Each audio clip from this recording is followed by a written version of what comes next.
इन classes को रोजाना live attend करने के लिए अभी डाउनलोड करें परीक्षा ऐप और एमपीपीएससी लाइव वीडियो कोर्स में एडमिशन लें, क्योंकि अब मिलेगा ऑफलाइन क्लासेस का संपूर्ण अनुभव ऑनलाइन घर बैठे। 1500 ईस्वी पूर्व से 600 ईस्वी पूर्व, है ना। तो ये काल पूरा वैदिक काल चलता है। आप पढ़ेंगे वैदिक काल को 2 कालों में विभाजित करके, पूरी व्यवस्थाएं आपको पढ़नी पड़ेगी अलग अलग, कि ऋग्वैदिक कालीन राजनीतिक व्यवस्था, ऋग्वैदिक कालीन धार्मिक व्यवस्था, ऋग्वैदिक कालीन आर्थिक व्यवस्था, है ना, सारी व्यवस्थाएं पढ़ेंगे। और उत्तर वैदिक कालीन सामाजिक, आर्थिक, राजनैतिक, ऐसी सारी व्यवस्थाएं आप दोनों पढ़ेंगे। तो 600 ईस्वी पूर्व तक हमारा क्या चलता है, आपका उत्तर वैदिक काल। तो उत्तर वैदिक काल की पहले जो बातें चल रही थी, जैसे आपने कई सारे नाम ग्रंथों में सुने होंगे, है ना, जो उस टाइम के ग्रंथ रचे गए, आरण्यक उपनिषद, है ना, ब्राह्मण, वेद, इनमें सबके नाम क्या मिलते हैं, जैसे आपका कुरु जनपद, पांचाल जनपद, है ना, और बहुत सारे जनपदों के नाम हमको मिलते हैं। आप पढ़ेंगे कि ये जनपदों के नाम इस उपनिषद में या इस आरण्यक में या इस चीज में मिले, इस ग्रंथ में मिले, है ना। उस टाइम पे हम पर क्या पढ़ते हैं, उस टाइम पे हम जनपद, उनका नाम क्या रहता है उस टाइम पे, जनपद। तो जनपद एक छोटे स्तर की चीज होती है ना, जैसे छोटा क्षेत्र हो गया, है ना, तो उसको क्या कहेंगे, जनपद। जब वो और विशाल हो जाए तो उसको अपन क्या कहते हैं, महाजनपद। ठीक, तो 600 ईस्वी पूर्व के बाद क्या शुरू होता है, हमारी 2 चीजें शुरू होती हैं इसी समय पे। एक तो धार्मिक आंदोलन।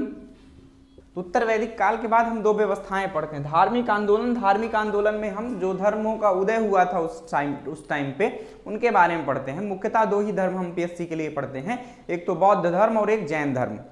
ठीक, यहाँ पर धार्मिक आंदोलन में ये 2 धर्मों के बारे में, या एक आध और प्री के लिए इंपॉर्टेंट होते, जो शैव धर्म जैसे पढ़ लिया, उसके बाद ईसाई धर्म अपन पढ़ लेते हैं, है ना। आगे जब हम मध्यकाल शुरू करते हैं तो इस्लाम धर्म के बारे में जानते हैं। तो इस प्रकार से यहाँ पर धार्मिक आंदोलन शुरू होता है, साथ साथ उसी के क्या चलता है, आपका महाजनपद काल, महाजनपदों का आपका अस्तित्व प्रारंभ होता है। ठीक, तो इस काल को क्यों, क्योंकि इस टाइम पे पूरे भारत में क्या है, 16 महाजनपद थे उस टाइम पे, इसलिए इसको क्या कहा गया, महाजनपद काल। 600 ईस्वी के पश्चात, ईस्वी पूर्व के पश्चात की बात, है ना। तो अब देखिए 600 ईस्वी पूर्व के आसपास ही शुरू होता है। तो 16 महाजनपद आपको भारत के दृष्टिकोण से सारे के सारे पढ़ने पड़ेंगे कि कौन सा महाजनपद किस क्षेत्र के आसपास स्थित था, है ना। जैसे मत्स्य महाजनपद की बात करें तो वो स्थित है जयपुर के आसपास, है ना। और दूसरे क्षेत्रों की बात करें, जैसे पांचाल महाजनपद, वो बरेली फर्रुखाबाद के आसपास स्थित है। ऐसे अपन पढ़ते हैं, है ना। उनकी राजधानी क्या थी, वहाँ का प्रमुख शासक कौन था, ऐसी छोटी छोटी बातें कि 3 अंक में पूछ ले हमसे कि ये महाजनपद का नाम लिख कर आ जाए, मान लो लिख दे पांचाल महाजनपद, या फिर और कुछ लिख दे मगध महाजनपद 3 अंकों में, तो हमको 3 बिंदु देने पड़ेंगे उसको। तो उसकी स्थिति, वर्तमान स्थिति क्या है उसकी हमें ये बतानी है, दूसरा बिंदु हमें उसकी राजधानी, और तीसरा बिंदु यदि वहाँ का कोई प्रमुख शासक है तो ये बताना होता है। तो इसी प्रकार हम मध्य प्रदेश पढ़ रहे हैं, तो आपको पता है, पहले भी मैं ये बात बता चुका हूँ कि मध्य प्रदेश से संबंधित कितने महाजनपद हैं, 2। ठीक, तो अब चलिए मध्य प्रदेश के महाजनपदों के बारे में जानते हैं। प्रश्न कैसे बनेगा, आपसे यही पूछ लिया जाएगा कि महाजनपद कालीन मध्य प्रदेश के संबंध में चर्चा करें या जानकारी दीजिए, ऐसा कोई प्रश्न आपसे पूछा जा सकता है। ठीक, तो मध्य प्रदेश के संबंध में आपको पता है महाजनपद कितने थे, 2। देख लेते हैं, मैप दिख रहा है क्या सबको,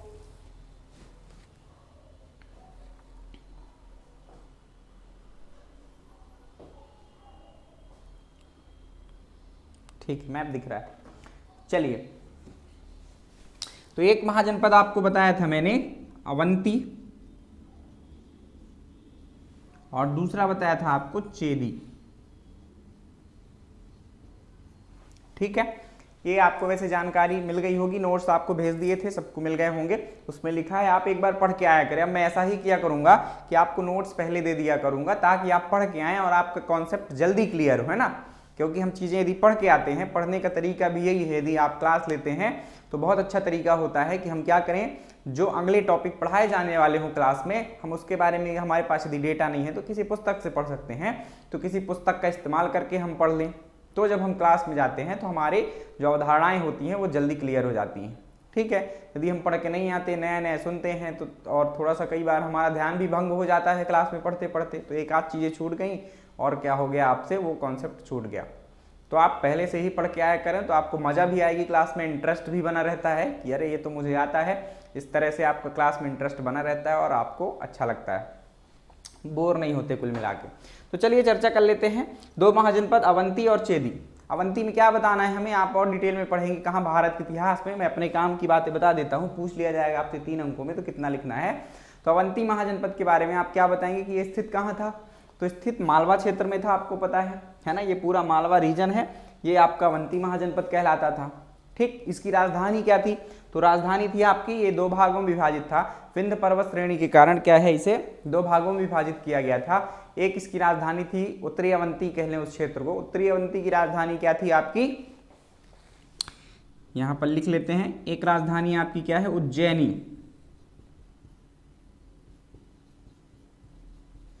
उज्जैनी या उज्जैनी भी आप लिख सकते हैं, और एक दूसरी राजधानी थी नर्मदा के तट पर, आपको पता है महिष्मती। ठीक, तो इसकी 2 राजधानियां थी। इसके प्रमुख शासक की बात करें तो यहाँ का प्रमुख शासक था एक चंड प्रद्योत। इसके संबंध में पीएससी में इस बार एक प्रश्न भी पूछा गया था, है ना, तो आपको याद रखना है चंड प्रद्योत, या इसका दूसरा नाम भी है महासेन। ठीक, महासेन ही इसका नाम था, इसका नाम इसलिए रखा गया था क्योंकि इसके पास बहुत बड़ी विशाल सेना थी, है ना, बहुत विशाल सेना थी, तो बहुत विशाल सेना थी इसके पास, इसलिए इसका नाम पड़ा महासेन। और इसके पश्चात ये बहुत ही क्रोधी प्रवृत्ति का शासक था, इसलिए इसका नाम पड़ा चंड प्रद्योत। ठीक, तो ये 2 नाम थे इसके, और ये यहाँ पर आपके अवंती पर शासन किया करता था। तो ये प्रमुख बातें हो गई आपके अवंती के संबंध में। बाद में अवंती क्या कर लिया जाता है आपको पता होगा, एक टॉपिक और हम पढ़ते हैं महाजनपद काल के बाद, मगध साम्राज्य का उत्कर्ष। ठीक है, तो अपन जब महाजनपद काल, भारत की दृष्टि से बात कर रहा हूं, है ना, भारत के दृष्टिकोण से अपन हम आगे पढ़ेंगे महाजनपद काल के बाद क्या, मगध साम्राज्य का उत्कर्ष। तो मगध साम्राज्य के उत्कर्ष में हम पढ़ते हैं एक एक करके कि मगध साम्राज्य में कौन शासन कर रहा था। जैसे पढ़ते हैं हर्यक वंश, है ना, बिंबिसार के बारे में, और उसके अलावा फिर उसके पुत्र अजातशत्रु, उदयन, इन सब के बारे में क्रम से पढ़ते चलते हैं। ठीक, शिशुनाग वंश, फिर नंद वंश, फिर मौर्य वंश, इस तरह से पढ़ते हैं। तो वो मगध साम्राज्य के उत्कर्ष में क्या पढ़ते हैं कि पहले मगध एक महाजनपद था छोटा सा, है ना, जिसकी राजधानी राजगृह या फिर बाद में पाटलिपुत्र बनी, और बाद में वो धीरे धीरे सारे महाजनपदों को क्या कर लेता है, अपने अधीन कर लेता है। अधीन मतलब नहीं, वो उनको पराजित करके अपने में ही शामिल कर लेता है, कुल मिला के ऐसा समझें आप। ठीक, तो वही मगध साम्राज्य का उत्कर्ष है। फिर बाद में आप मौर्य काल में देखते हो ना कि मगध साम्राज्य कितना बड़ा हो जाता है कि पूरा अफगानिस्तान और नीचे आप उत्तरी कर्नाटक तक का क्षेत्र ले लें तो इतना बड़ा आपको एक मगध साम्राज्य दिखाई देता है, मतलब कई सारे जनपदों को मिला लिया जाता है। तो उसी क्रम में आगे हमारा अवंती भी क्या हो जाता है, मगध साम्राज्य में शामिल हो जाता है। और इसको मिलाने वाला शासक कौन होता है, तो हर्यक वंश के बाद एक शिशुनाग वंश आता है, उसका शासक एक शिशुनाग था, उसने अवंती के शासक को पराजित किया। उस टाइम तक ये जो अवंती का शासक चंड प्रद्योत था उसकी मृत्यु हो चुकी थी। उसके बाद एक नंदीवर्धन शासक आता है जो कमजोर शासक था, उसको पराजित करके शिशुनाग ने क्या कर लिया, मगध साम्राज्य में मिला लिया उसको। ठीक है, इतना तक क्लियर हो गया। आप थोड़ा सा कमेंट करें यहाँ तक समझ में आ गया हो, कोई डाउट हो तो बताएं। दूसरे महाजनपद की बात करते हैं चेदी। तो चेदी महाजनपद की बात करें तो ये चेदी वाला जो क्षेत्र है, आप क्षेत्र बताना चाहें तो क्या बताएंगे, बुंदेलखंड वाला क्षेत्र। ठीक, तो चेदी महाजनपद कहाँ अवस्थित था, बुंदेलखंड के क्षेत्र में। इसकी राजधानी क्या थी, तो इसकी राजधानी थी सुक्तिमती, है ना। इसके नाम परिवर्तित मिल जाते हैं, सुक्तिवती या शक्तिवती या फिर सोत्थिवती, ऐसे अलग अलग नाम आपको मिलेंगे। एक नाम याद कर लें, आपको जब विकल्प में देगा तो आपको समझ में आ जाएगा कि क्या होगा, है ना। तो सुक्तिमती इसकी राजधानी थी। इस सुक्तिमती का जो क्षेत्र, जैसे हमने अवंती की राजधानी उज्जैनी थी तो उज्जैनी का एक क्षेत्र ढूंढ लिया ना कि उज्जैन वाला क्षेत्र क्या था, उस टाइम का उज्जैनी था। ठीक है, लेकिन यहाँ पर ऐसा कोई हमको एक स्थान नहीं मिलता है कि ये सुक्तिमती एक्चुअली में स्थित कहाँ था। ठीक, तो वैज्ञानिक लोगों ने जो शोध की है वो ये शोध की है कि जो प्राचीन नाम था केन नदी का, आपको यहाँ से पता होगा ना, कटनी से आपकी केन नदी निकलती है, पन्ना और छतरपुर की सीमा पर बहती हुई जाकर कहाँ मिल जाती है, बांदा के पास यमुना नदी से मिल जाती है। तो ये जो केन नदी है उसका प्राचीन नाम क्या था, उसका प्राचीन नाम था सुक्तिमती। तो इस आधार पर वैज्ञानिकों ने कहा कि ये जो सुक्तिमती नदी है इसके तट पर कहीं पर कोई नगर स्थित होगा या कोई क्षेत्र स्थित होगा जो यहाँ पर सुक्तिमती रहा होगा। अभी इसकी एग्जैक्ट लोकेशन हमें नहीं प्राप्त हुई है, तो आप वही बुंदेलखंड के आसपास इस रीजन में कहीं भी बिंदु बनाकर आप सुक्तिमती राजधानी लिख सकते हैं। ठीक, तो पहला बिंदु आपको बुंदेलखंड में स्थित ये क्षेत्र था आपका, ये महाजनपद था। दूसरा बिंदु इसकी राजधानी सुक्तिमती थी, और तीसरा इसके बारे शासक के बारे में मैंने बोला तो शासक यहाँ पर कोई भी महत्वपूर्ण हमें मिलता नहीं है ना। तो एक शासक इसी की शाखा थी आपके कलिंग चली गई थी, चेदी वंश की ही एक शाखा कहाँ चली गई थी, कलिंग। कलिंग का एक महत्वपूर्ण शासक था कौन, आपका राजा खारवेल। इसके बारे में इतिहास में बहुत कम मिलते हैं आपको चीजें, है ना। इसका एक अभिलेख है हाथी गुम्फा अभिलेख, उसी से सारी जानकारी जो मिलती है राजा खारवेल के बारे में वही मिलती है। बहुत महत्वपूर्ण शासक था, बहुत बड़ा साम्राज्य था इसका, आधे भारत पर साम्राज्य था इसका। हमें इतिहास में पढ़ाया भी कम जाता है और इसके बारे में इतिहास ने इसको महत्व भी कम दिया है, ठीक है। तो थोड़ा सा आप लोग जरूर पढ़ लें, किताबों में, कुछ किताबों में मिलता है राजा खारवेल का उल्लेख, बाकी कई पुस्तकों में तो इसके नाम भी नहीं मिलते हैं। लेकिन शासन की बात करें तो बहुत बड़ा क्षेत्र था, काफी कुछ कालक्रम के रूप में भी जानकारी मिलती है, ऐसा नहीं कि बिल्कुल नहीं मिलती है। बहुत बड़ा अभिलेख है और उसमें बहुत सारी जानकारी मिल जाती है, तो आप लोग पढ़ें उसके बारे में। तो ये चेदी वंश का एक प्रमुख शासक हो गया। चेदी की और बात करें तो चेदी के जस्ट बगल में एक वत्स महाजनपद है, वत्स महाजनपद है, इससे अच्छे संबंध थे, है ना, पड़ोसियों से अच्छे संबंध होने चाहिए, तो इसके अच्छे संबंध भी थे, ये बात कोई खास नहीं है, बस 3 बिंदु आपको याद रखना है। मगध राजवंश क्या होता है सर, पवन जी ने पूछा है मगध राजवंश क्या है, तो राजवंश नहीं है मगध। देखिए 16 महाजनपदों के बारे में जब आप पढ़ते हैं तो 16 महाजनपदों में एक मतलब महाजनपद मगध मिलता है ना। मगध कौन सा क्षेत्र, पाटलिपुत्र या बिहार के आसपास का क्षेत्र कौन सा था, मगध, है ना। बिहार में 3 महाजनपद थे आपके, तो एक उसमें भी शामिल था मगध, और उसके क्षेत्र यदि जानना चाहें तो पटना, वर्तमान पटना और प्राचीन पाटलिपुत्र, उसके आसपास का क्षेत्र आप ले लें तो मगध महाजनपद था। बिल्कुल शुरुआती दौर की बात कर रहा हूं, है ना।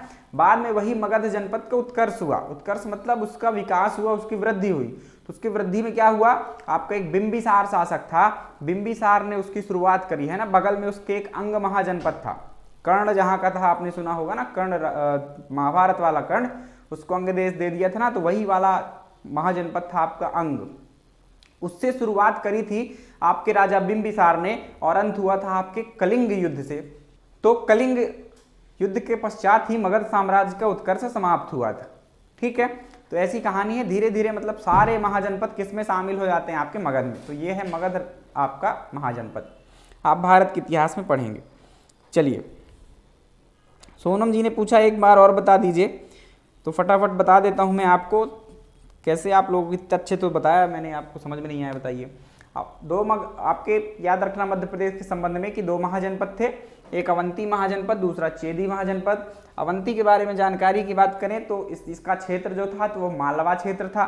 दूसरी बात, इसकी राजधानी, तो उत्तरी अवंती की राजधानी उज्जैनी जो वर्तमान उज्जैन है, और दक्षिणी अवंती की राजधानी महेशमती जो वर्तमान महेश्वर है, ठीक। तीसरी बात करें यहाँ के प्रमुख शासक की, तो यहाँ का प्रमुख शासक चंड प्रद्योत या महासेन नामक एक शासक था, ठीक। इतनी जानकारी याद रखनी इसके संबंध में। चेदी के बारे में बात करें तो चेदी का चेदी महाजनपद था वो बुंदेलखंड क्षेत्र में फैला हुआ था। इसकी राजधानी की बात करें तो सुक्तिमती थी। और तीसरी बात करें इसके शासक की, तो कोई प्रमुख शासक का उल्लेख मिलता नहीं है।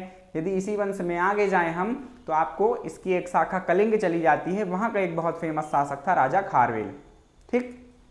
तो ये बातें आपको याद रखनी है।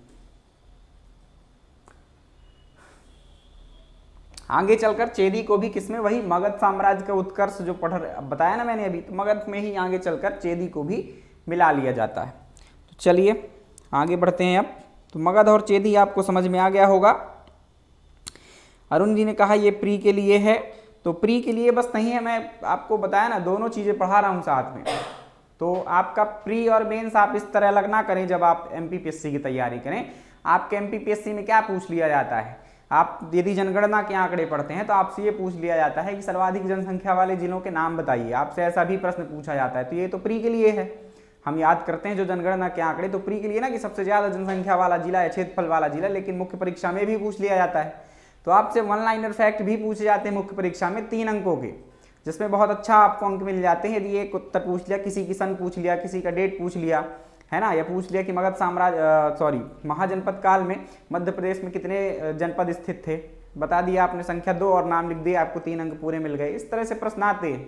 तो 3 अंकों में भी पूछा जा सकता है आपसे, 5 अंकों का भी प्रश्न बन सकता है कि मध्य प्रदेश में अवस्थित महाजनपदों के बारे में बताइए, ठीक। तो ऐसा बनेगा प्रश्न, बिल्कुल चिंता नहीं करने का।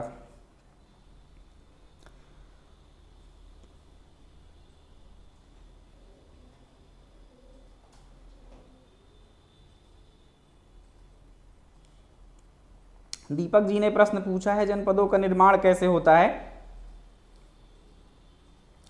तो जनपदों का निर्माण आप हिस्ट्री में एक बार पूछ लें, है ना, थोड़ा कहानी बढ़ जाएगी मेरी यहाँ पर।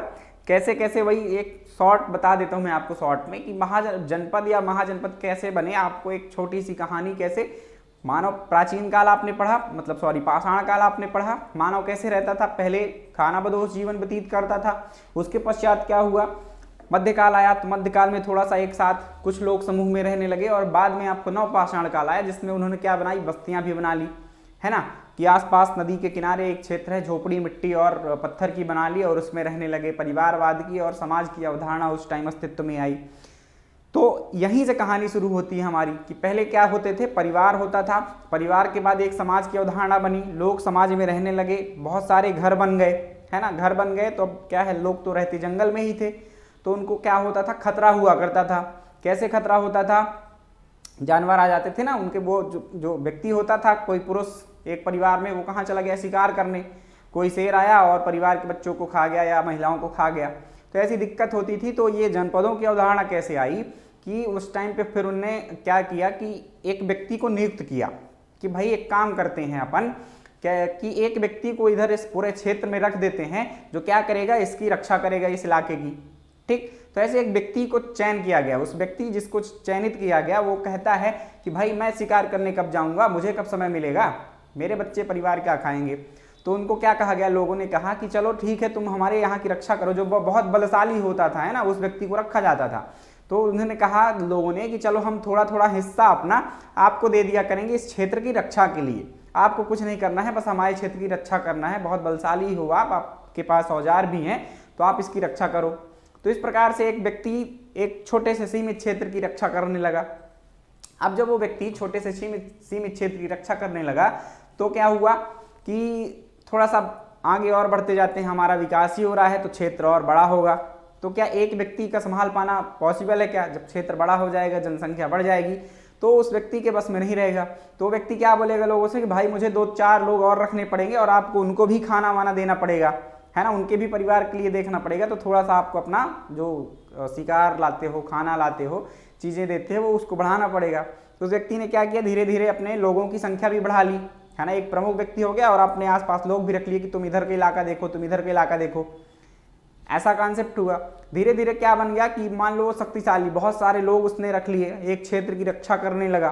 फिर क्या हुआ, अब ये कहानी बहुत सारे क्षेत्रों में चल रही है ना, एक इलाका यहाँ हो गया, दूसरा इलाका दूसरी जगह पर है, तो वहाँ भी ऐसा चल रहा है। तो ये आप एक प्रकार से समझ रहे हैं, राजा जैसा कॉन्सेप्ट यहाँ से निकल के आ रहा है ना, कि एक व्यक्ति अब प्रमुख हो गया, लोग उसको जैसे टैक्स देते हैं राजा को, वैसे उसको खाना पीना दे रहे थे। तो एक प्रकार से ये अवधारणा आई और बाद में इसी तरह कॉन्सेप्ट आगे बढ़ता गया और विकास होता गया और थोड़ा सा राजा का कॉन्सेप्ट आया और जनपदों का कॉन्सेप्ट आया। ठीक है, ग्राम बने, ग्राम से आपके बहुत सारे फिर कई सारे ग्राम मिलकर जनपद बन गए। अब देखो कोई व्यक्ति शक्तिशाली हो जाएगा मान लो, तो क्या चाहेगा, मान लो एक इलाके का व्यक्ति जो ताकतवर था उसके पास ज़्यादा लोग भर्ती हो गए, तो दूसरे इलाके पर नहीं कहेगा कि चलो उसी इलाके का भी हम हथियार लेते हैं और उधर से भी हमको क्या मिलेगा, भोजन और खाना पानी मिलता रहेगा। तो इन लोग आपस में आक्रमण भी करने लगे। तो इस प्रकार से कॉन्सेप्ट मिलकर एक क्षेत्र बहुत बड़ा बना, उसको क्या कहा, जनपद कहा, और उसका एक शक्तिशाली व्यक्ति, सबसे प्रमुख व्यक्ति जिसके पास औजार और संसाधन थे, उसको क्या बना दिया गया, राजा। ये मेरी कहानी है ना, और जनपद आप बाकी इतिहास में पूछ सकते हैं। सत्यानंद जी ने पूछा है 5 अंकों में और 11 अंकों के अकॉर्डिंग अवंती और चेदी को कैसे लिखेंगे? तो लिखेंगे हम ऐसे ही, है ना, इनकी इतनी डिटेल नहीं है, आप हिस्ट्री में थोड़ा सा और डिटेल जान सकते हैं, है डिटेल बहुत, मान लीजिए 11 अंकों का भी डिटेल है, लेकिन ऐसा पूछेगा नहीं, है ना, हमसे चिंता नहीं करो आप लोग कि आपसे 5 अंकों का मे भी पूछ सकता है, तो 5 अंकों के लिए मटेरियल आप बढ़ा सकते हो, कोई दिक्कत नहीं है ना। जब आप हिस्ट्री में पढ़ लोगे ये महाजनपद वगैरह, तो आप आसानी से उसको बढ़ा सकते हो, 5 अंक का आपका हो जाएगा, है ना, इसकी चिंता मत करो। और 11 अंकों के लिए आपसे कभी नहीं पूछेगा कि एक अलग महाजनपद दे दे कि अवंती महाजनपद के बारे में बताइए, 11 अंकों में ऐसा कोई प्रश्न नहीं बनेगा। या चेदी के बारे में बताइए, चेदी का तो 5 अंक में भी मुश्किल है, 3 अंक में ही बनेगा, ठीक है। तो आप परेशान ना हो, है डिटेल्स बहुत इसकी आपको मिल सकती हैं, आप पढ़ते रहिएगा लगातार, तो आप सब कुछ समझ जाएंगे कि क्या लिखना होता है। अब देखिए महाजनपद अभी खत्म नहीं हुआ है, ये महाजनपद तो हमारे मध्य प्रदेश में अवस्थित थे, है ना, कि मध्य प्रदेश की सीमा के भीतर ही स्थित थे, इनकी राजधानियां भी स्थित थी। फिर 2 और महाजनपदों के नाम मिलते हैं जिनकी सीमाएं मध्य प्रदेश को लगती थी या मध्य प्रदेश के भीतर तक आती थी, है ना। उस टाइम पे तो कुछ ऐसा मध्य प्रदेश का सीमा डिसाइड था नहीं, उस टाइम पे तो ऐसे ही भौगोलिक एरिया था, तो कहीं भी कुछ भी चला जाता था। तो एक महाजनपद था आपका सूरसेन और दूसरा महाजनपद आपका वत्स था। ठीक, तो वत्स महाजनपद की बात कर लें तो वत्स महाजनपद की सीमाएं कहां से मिलती थी, यहाँ विंध्य प्रदेश से मिलती थी, या आप कह लें चेदी महाजनपद से सीमाएं लगती थी। और जो हमारे मध्य प्रदेश की सीमा के अंदर जो आता था वो विंध्य क्षेत्र के अंदर तक आ जाता था। ठीक है, ये वत्स महाजनपद की सीमा। वत्स महाजनपद कहाँ स्थित था तो आप इतिहास से पढ़ेंगे, इलाहाबाद और मिर्जापुर जो जिले हैं, 2 आपके बिल्कुल सीमा से लगे हुए ही जिले हैं हमारे मध्य प्रदेश से, तो वो वाला इलाका क्या कहलाता है, आपका वत्स महाजनपद था। ठीक है, और उसकी राजधानी क्या थी वत्स की, कौशाम्बी। क्या राजधानी थी, कौशाम्बी। याद रखना, आपको भारत के दृष्टिकोण से भी बता दिया कि वत्स महाजनपद कहाँ, इलाहाबाद और आपके मिर्जापुर वाले क्षेत्र में स्थित था। इसकी राजधानी कौशाम्बी थी और इसका प्रमुख शासक जो था वो उदयन, है ना, उदयन, ये याद रखना है। तो उदयन, एक कंफ्यूज मत होना, आप इतिहास में जब पढ़ोगे तो एक हर्यक वंश का शासक उदयन मिलता है ना, तो वो उदयन अलग है हर्यक वंश का शासक, और ये वत्स का अलग है शासक उदयन। ठीक, तो ये उदयन, ये आपके वत्स महाजनपद के संबंध में जानकारी हो गई। एक कहानी भी इसकी फेमस है, आप महाकवि भास के बारे में आप आगे पढ़ेंगे तो उनकी एक फेमस रचना है, आपको लिखा हुआ मिल जाएगा, एक छोटा सा स्वप्न वासव दत्ता, है ना, मैंने ब्रैकेट में लिख दिया है। तो स्वप्न वासव दत्ता जो पुस्तक लिखी गई है महाकवि भास द्वारा, आपसे बहुत फेमस है, पूछी जाती है आपसे ये पुस्तक, है ना, याद रखना कि स्वप्न वासव दत्ता किसकी रचना है। जब भास द्वारा रचित पुस्तकें पूछी जाएं तो आप स्वप्न वासव दत्ता का नाम बता सकते हैं। तो ये किस पर लिखी गई है, उदयन पर, है ना। एक राजा उदयन था, और जो ये किस काल की बात कर रहा हूं मैं, है ना, जब चंद्रप्रद्योत था उज्जैनी, उस टाइम पे चंद्रप्रद्योत शासन कर रहा था, और इधर पे कौन शासन कर रहा था, उदयन। तो उदयन और चंद्रप्रद्योत की एक पुत्री थी वासव दत्ता, तो इनके प्रेम प्रसंग के बारे में क्या किया गया है, इस पुस्तक में उल्लेख किया गया है। काफी लंबी चौड़ी कहानी है, पर्याप्त समय अपने पास नहीं है, इसलिए क्या है, मैं कहानियां कम सुनाता हूं। ठीक है, क्योंकि बहुत सारा डेटा आपको देना चाहता हूं मैं, और समय कम है ना, आप ये समझ लें कुल मिलाकर। तो काम की चीजें दूं ये बेहतर रहेगा, है ना, बेवजह की बातें करके कोई मतलब नहीं है। तो उदयन और जो उसका चंद्रप्रद्योत की पुत्री वासव दत्ता थी, उसके प्रेम प्रसंग के संबंध में महाकवि भास ने एक पुस्तक लिखी जिसका नाम है स्वप्न वासव दत्ता। चलिए, इतना पर्याप्त है। वत्स महाजनपद के बाद बात करें तो सूरसेन महाजनपद। सूरसेन महाजनपद कौन सा क्षेत्र था, तो आपका इसकी राजधानी भी मथुरा थी, और मथुरा के आसपास का क्षेत्र ही क्या कहलाता था, सूरसेन महाजनपद, है ना। तो आगरा के जस्ट ऊपर देखेंगे आप तो मथुरा जिला आपको मिलेगा, तो मथुरा के आसपास का क्षेत्र उस टाइम पे क्या कहलाता था, सूरसेन महाजनपद। तो इसकी राजधानी ये गोपाचल क्षेत्र से हमारे मिलती थी, गोपाचल क्षेत्र मतलब ग्वालियर के आसपास का क्षेत्र। तो ये याद रखना है आपको, सूरसेन कौन सा क्षेत्र था, मथुरा के आसपास का क्षेत्र था, और इसकी राजधानी मथुरा थी, और इसकी सीमाओं की बात करें तो मध्य प्रदेश के किससे, गोपाचल क्षेत्र से मिलती थी। ठीक है, और फिर बात करें वत्स महाजनपद की, तो बता ही दिया आपको कि ये वाला क्षेत्र आपका जो है विंध्य प्रदेश से इसकी सीमाएं लगती थी। तो महाजनपद काल समाप्त होता है यहाँ पर। कोई डाउट हो तो फटाफट पूछें, आगे बढ़ते हैं। फिर यदि आपसे पूछा जाए कि मध्य प्रदेश से संबंधित महाजनपदों के बारे में बताइए, तो ये प्रश्न आपसे बन सकता है 200 शब्दों के लिए भी, कि मध्य प्रदेश से संबंधित महाजनपदों के बारे में बताइए। तो मध्य प्रदेश से संबंधित में क्या है, आपको उज्जैनी भी है, चेदी भी है, तो स्थिति है। संबंधित की बात करें तो सूरसेन भी संबंधित है और वत्स महाजनपद भी संबंधित है। तो इतना डेटा है आपके इसमें कि आप 200 शब्द आराम से लिख सकते हैं। ठीक है, एक मैप भी बनाना है आपको, फिर जो मैप आपको पीडीएफ में मिला होगा कि एक भारत का मैप नहीं बनाना है, उसको छोड़ देना, आप 16 महाजनपद नहीं बनाने हैं, मध्य प्रदेश का मैप बनाकर ये लोकेशन जो यही मैप जो दिख रहा है आपको, यही मैप बना देना है कि कहाँ पर क्या लोकेशन, उनकी राजधानी दिखाकर दर्शाकर आप अपना एक मैप बढ़िया सा बना सकते हैं। ठीक, तो ये आपको 200 शब्दों के लिए भी कंप्लीट हो जाएगा। दोस्तों, ऐसी और वीडियोस के लिए अभी सब्सक्राइब कीजिए एमपी परीक्षा चैनल को और बेल आइकन दबाना ना भूलें। और अगर आप किसी भी एग्ज़ाम की तैयारी कर रहे हैं तो अभी डाउनलोड करें परीक्षा ऐप।